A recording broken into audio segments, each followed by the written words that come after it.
is now finished. We go to the next bar. We're back on B minor 7. Okay, and the lick goes like that.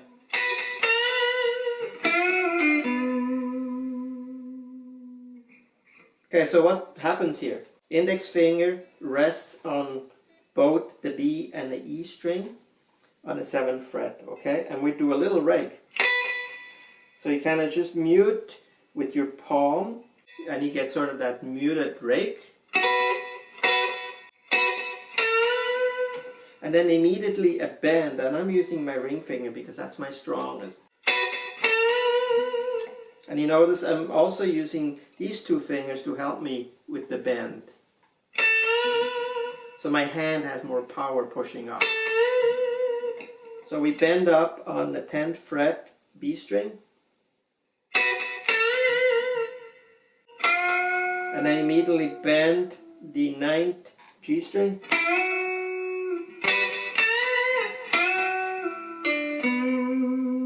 So release, pull off to the 7th G, and then back to D 9th fret, and a nice vibrato. Nice vibrato here. 2 nice vibratos in that lick. So that was lick 5. Okay, lick 6.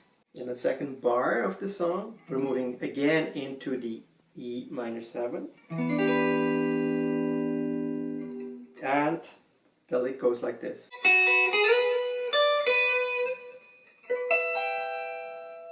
So what are we doing here?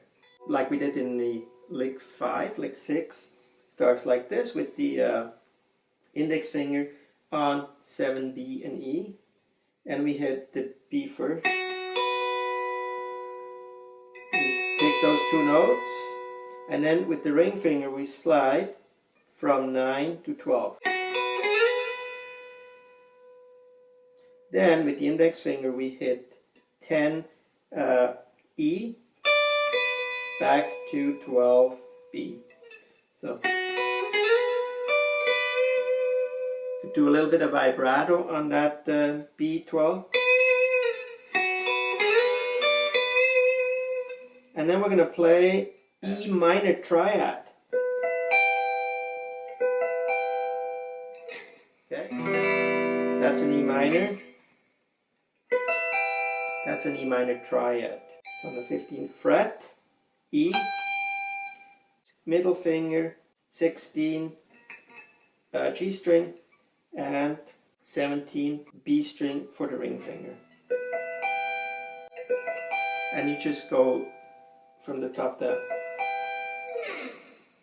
Okay, I recap this one here.